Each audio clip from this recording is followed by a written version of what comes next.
was he essentially just discounted out of hand the shutdown offer that his own vice president had recently made to Senate Democrats, which was sort of half of the $5 billion for the wall. He said, no, we want the $5 billion. So it becomes very hard for lawmakers to negotiate in good faith with the White House when they know that the president could just undermine Mike Pence at any moment. But, you know, yesterday was crazy, obviously, but and I don't want to trivialize it too much, but as David Ignatius said, how weird is it to walk into a room and there's a movie poster of someone just laid out on the table? I mean, if you put that in, let's say you were in a corporate boardroom, that would be the most bizarre thing you would encounter in a long time. But yesterday we were brought into this room and they just had this movie poster laying there for some unknown reason. And again, it's minor, it's silly, but it's totally bizarre. And it gets to something that's common with this president, which is there is a trivialization of everything that's going on in the world. Everything is broken down into these sort of small little bits.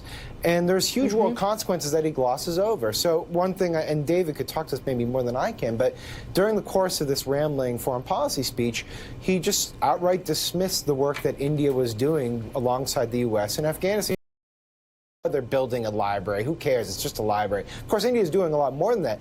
But comments like that seem to me to have real-world diplomatic impacts. And Trump just seems to not care about all the, chaos that he leaves in the wake of moments like these. And it does, I guess, I'm gathering, have real consequences down the road.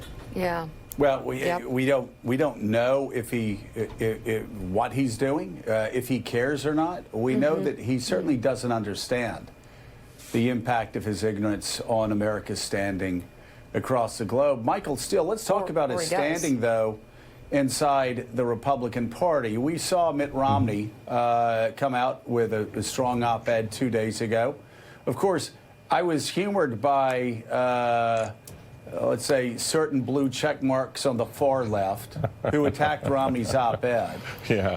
And, of course, these are the same people who've been bitching for years that Republicans aren't speaking out against Donald Trump.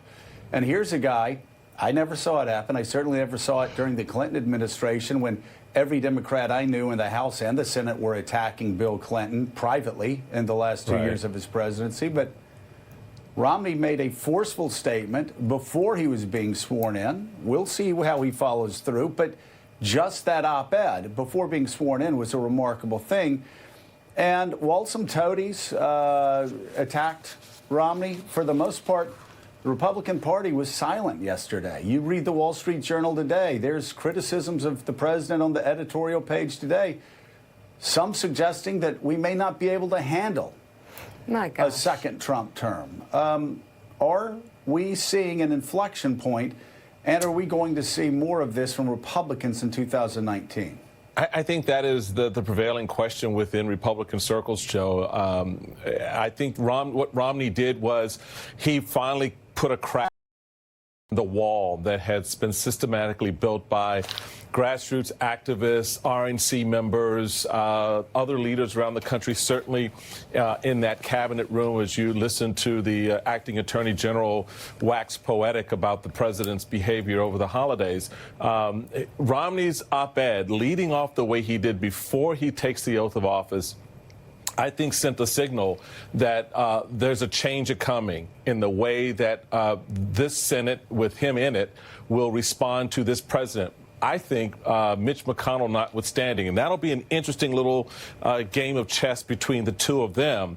McConnell wanting command and control of the Senate caucus in terms of having a unified front on behalf of the president's agenda, and Mitt Romney, who is drawing a very fine line, Joe, around character. A lot of folks kind of missed the point of this op-ed that, Romney was not saying, oh, I don't like the judges that have been appointed. I don't like the tax cuts. I don't like the big policy initiatives that have had some successful impacts on the economy and certainly for the party. What I have and where I'm drawing the line is on the character of the man holding the office and how he diminishes the office. I think symbolized in that poster that we were just talking about on the desk, this sort of reality TV presidency that's only interested in the next episode, not the impact of the ideas and the policies that are coming forth. And I think Romney wants to draw that distinction.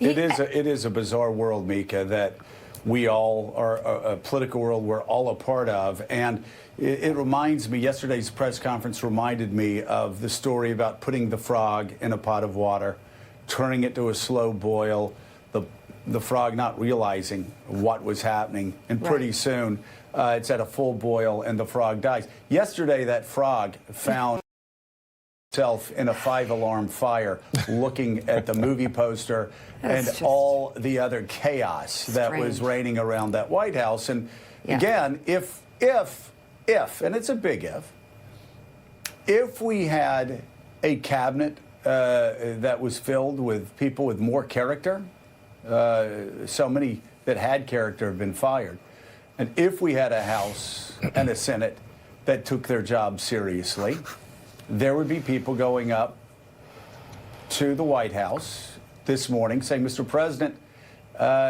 questions abound whether you are fit for this office. That's right. If this continues, we are going to ask your cabinet to take a vote on whether you were fit for office and invoke the 25th Amendment. If you had seen any president, and people are going to say, oh, this is you know, oh, this is a bridge too far.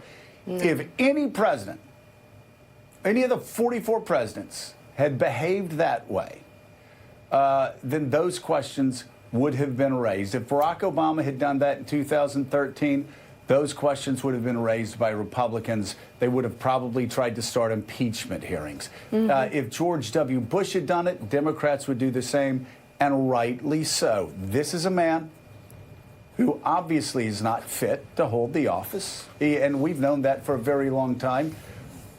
But he keeps giving, Mika, a preponderance of evidence to those cabinet members and members of the House and the Senate that would carry that vote. He is not fit. He is not acting fit.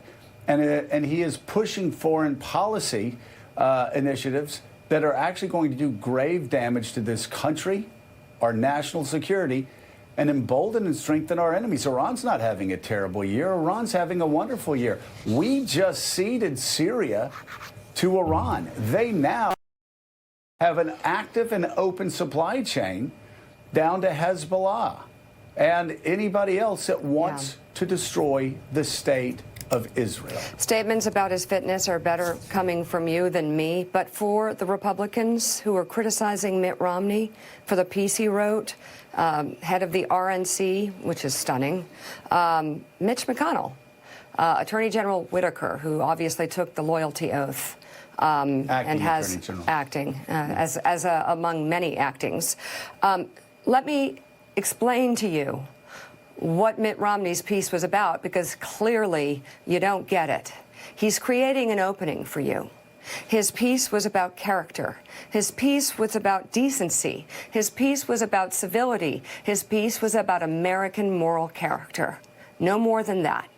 And he was asking for you to call this president out and hold him accountable on these issues and these issues alone. This is an opening for Republicans. Mika, I think that's a great point that you're making. I remember so many times when I was with a small group of rebels going after Newt Gingrich when we thought he was doing things that were hurting the Republican Party. Openly, publicly, some of the other Republican leaders would attack us, but behind the scenes, we'd talk to them and they say, keep going. You're providing a very valuable output, not only for us, but the entire Republican Party. And Mika, you're right. That's what Mitt Romney's doing. What Mitt Romney's doing may not be good for Donald Trump, but it is great for Republicans in the Senate. If you like your party and you want it back, so then we'll go to Susan on this. I don't know if there's an answer to this question, but in light of people like Mitt Romney, is there a chance in this new Congress for Pelosi and Mitch McConnell to strike a deal? There's potential, and there's just one thing I'd like to add to what you said, Mika, and you mentioned it yesterday as well, is that Mitt Romney was talking about service to country. He's putting country before self. He didn't need to run for Senate. He could have gone out as the Republican nominee for president, but he believes in service and making our country better. And I think at this point, we're also going to have to look to him, and maybe he'll have to make some tough votes.